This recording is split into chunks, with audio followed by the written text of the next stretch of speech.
Afa'aro Yana.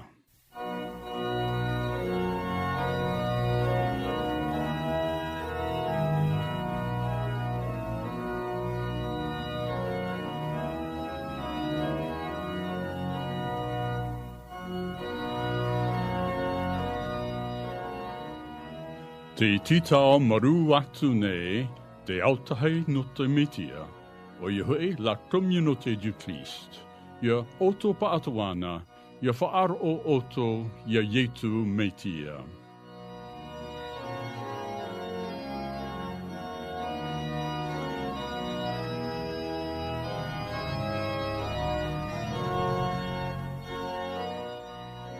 E hapir ate ye no te ira au te evaneria a yetu metia.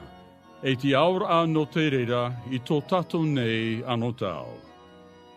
E nā te whatu tato e haamait e, a wharo ai tato i tanara mau prao.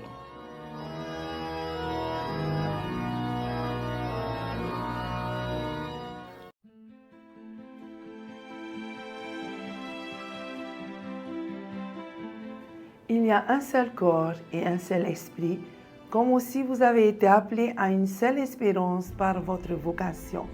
Il y a un seul Seigneur, une seule foi, un seul baptême, un seul Dieu et Père de tous, qui est au-dessus de tous et parmi tous et en tous. Chers amis en Christ, bonjour. Nous avons été façonnés par Dieu à l'image de son Fils Jésus. Et par cette bénédiction, il utilise les circonstances pour former notre caractère et notre comportement. L'Épître aux Éphésiens chapitre 4 versets 1 à 6 nous invite à réfléchir sur l'unité et la maturité dans l'Église. Et ces qualités contribuent à la formation des disciples. L'Église souligne aussi une des initiatives de mission, celui d'équiper des disciples de tout âge pour qu'ils soient des expressions véritables et vivantes de la vie, du ministère et de la présence continue du Christ dans le monde, en réalisant la vision ultime de Dieu, en aidant toutes les générations à approfondir leur vie de disciples, à renforcer les membres de la prêtrise pour la mission, développant des pasteurs et des dirigeants pour la mission, formant et envoyant des ministres pour la mission à travers le monde. La formation, chers amis, est un élément essentiel dans l'Église de Jésus. Au-delà de l'annonce de la bonne nouvelle, elle représente un processus continu d'accompagnement, de formation et de transformation pour ceux qui ont rencontré le Christ ressuscité. Jésus lui-même a montré l'exemple en formant 12 hommes ordinaires, les préparant à être des pêcheurs d'hommes. Il a enseigné, formé leurs compétences et travaillé leur caractère. Il a enseigné à ses disciples comment réinterpréter l'Ancien Testament à la lumière de sa personne et de son œuvre. Les paraboles et les grands sermons ont ouvert les yeux sur la réalité du Fils de Dieu et ce que signifie être un disciple. Il a envoyé ses disciples en mission, leur donnant autorité sur les esprits impurs. Ils ont mis en pratique ce qu'ils avaient appris et se sont engagés à propager son évangile. Les disciples devaient être fiables, loyaux envers le Christ et capables d'enseigner aux autres. Leur transformation visait à la gloire de Dieu. Et l'apôtre Paul exhorte les croyants à vivre en accord avec leur vocation en toute humilité, douceur et patience. Nous devons nous soutenir, chers amis, chers frères et sœurs, mutuellement, avec amour et chercher à maintenir l'unité de l'esprit par la paix. Et les disciples sont amenés à vivre pleinement leur mission. Il n'y a qu'un seul corps et un seul esprit. Malgré les différentes dénominations, nous sommes appelés à l'unité en Christ. Nous partageons une espérance commune, un Seigneur, une foi et un baptême. Chers amis, Christ a donné des dons à l'Église tels que les apôtres, les prophètes, les évangélistes, les pasteurs et les docteurs. Ces dons servent à perfectionner les saints et à édifier le corps du Christ. Quel est notre objectif aujourd'hui? Notre objectif est d'atteindre l'unité de la foi et de la connaissance du Fils de Dieu. Nous devons plus être des enfants instables, mais grandir dans la vérité et l'amour, avec Christ comme notre guide, notre socle, notre souffle de vie. Ce passage nous rappelle l'importance de l'unité, du service et de la croissance spirituelle au sein de l'Église. Lorsque nous pensons à la formation des disciples, nous avons le réflexe de penser à comment nous pouvons avoir un impact sur la vie des autres. Mais nous oublions souvent comment Jésus a eu un impact sur notre propre vie. La formation des disciples n'est pas seulement ce que nous pouvons faire pour les autres, mais bien ce que Jésus a fait pour nous en premier.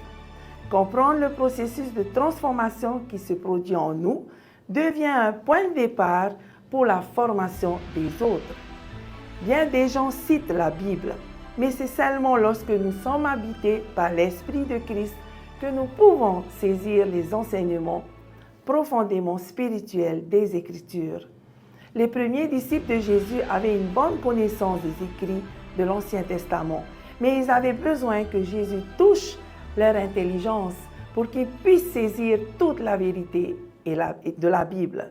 C'est une chose de croire en Jésus, mais c'en est une autre de croire ce que Jésus croyait. En effet, c'est une chose de connaître les principes bibliques de façon intellectuelle et mécanique, mais c'en est une autre d'en faire une conviction et de vivre selon ces principes.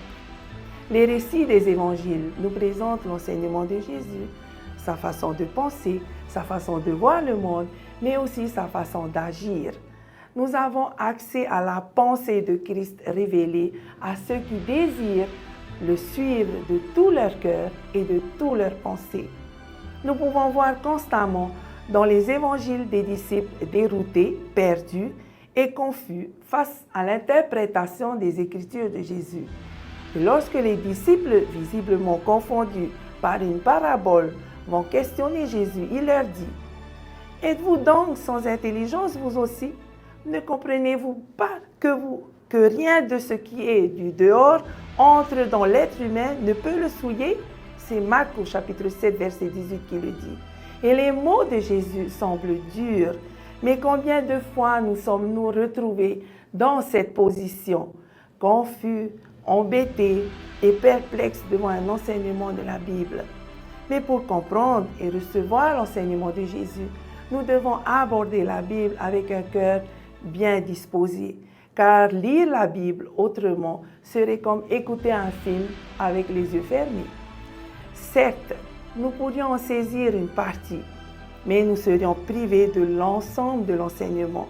N'oublions jamais que Jésus est le premier intervenant dans la transformation de notre intelligence, le premier formateur par excellence, et il nous encourage à travers la formation des disciples à guider, à orienter et à manager les autres dans cette aventure de transformation de nos convictions et de nos pensées. C'est pourquoi Jésus appointe dans son Église des hommes et des femmes pour accompagner les disciples en formation. Les bénédictions décrites par Jésus dans cet enseignement sont fondées sur un principe très simple: une vie d'obéissance à la parole de Dieu et partager avec plénitude son amour dans le monde. Chers amis, Jésus est donc le premier intervenant dans la transformation de nos pensées et de notre être tout entier. Et par cette transformation, il nous donne une nouvelle alliance et une vision du monde. Mais il nous pousse aussi à divers dons du ministère guidés par son esprit à l'appliquer dans notre quotidien. Il nous invite aujourd'hui, chers frères et sœurs, chers enfants du Christ, il nous invite à sa table, à prendre place et à prendre le corps du Christ. Préserver l'unité, rendre témoignage de son nom et aider les disciples à mûrir, à forger leur foi.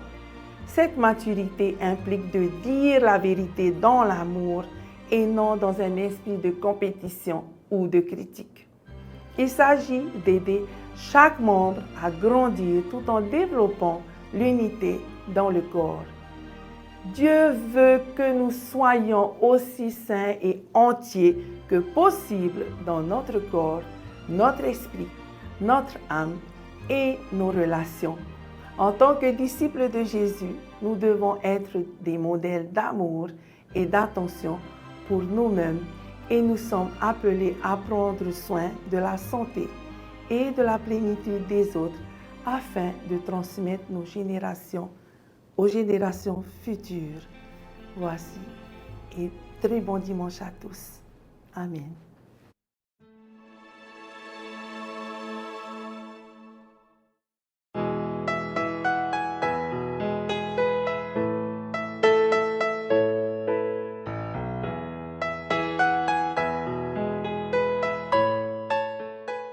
E au mohua here, te maumero no te autahi o te metia, e o tō atu ana e whaaro mai nei, nā roto atu i tēnei poro i, whaari mai tō mātou mana o te iroa i te aumihara, uruhia mā te horoa tai e no te metia.